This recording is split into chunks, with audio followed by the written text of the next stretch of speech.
বাবা আইসক্রিম কত করে? আর এই যে লাল নীল সবুজ এগুলো কি? এটা নারকেলের এটা কোন আইসক্রিম প্যাকেট করবে আইসক্রিম খাচ্ছি, আইসক্রিমের রিভিউ দেখ। আজকে একটা ছোটবেলার কথা মনে পড়ে গেল। ছোটবেলার সেই দিনগুলো এখনো মনে পড়ে।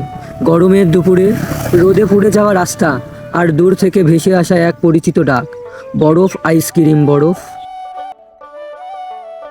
এগুলো হলো 10 টাকা করে। দেন ওকে একটা দেন আমার।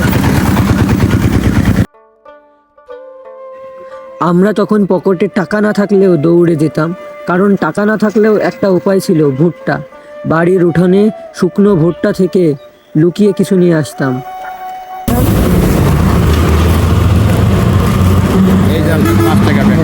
ধন্যবাদ। ছোটবেলায় ভুট্টা গম চাউল দিয়ে কিন্তু এই আইসক্রিম খাইতাম।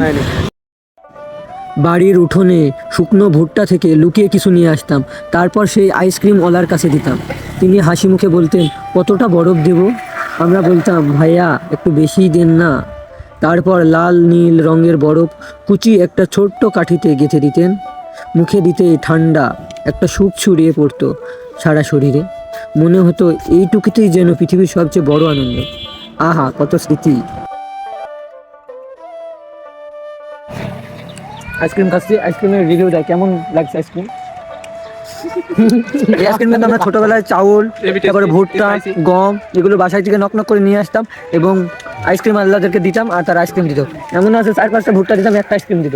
1 গ্লাস চাউল দিতাম আর একটা আইসক্রিম দিত। ভালো, খারাপ না। 10-এ কত দেওয়া যায়? 11 দেওয়া যায়, 7-8 দেওয়া যায়, খারাপ না। আইসক্রিম কেমন লাগলো Ashis? Very tasty and spicy and so cool. এই গরমের দিনে আইসক্রিম খেয়ে ঠান্ডা হচ্ছে আমরা। ভিডিওটি কেমন হয়েছে জানাবেন এবং আপনারা কে কে এই আইসক্রিম খেয়েছেন অবশ্যই কমেন্ট করে জানাবেন। ধন্যবাদ। আজকের ভিডিও এখানে শেষ করব। সবাইকে আসসালামু আলাইকুম।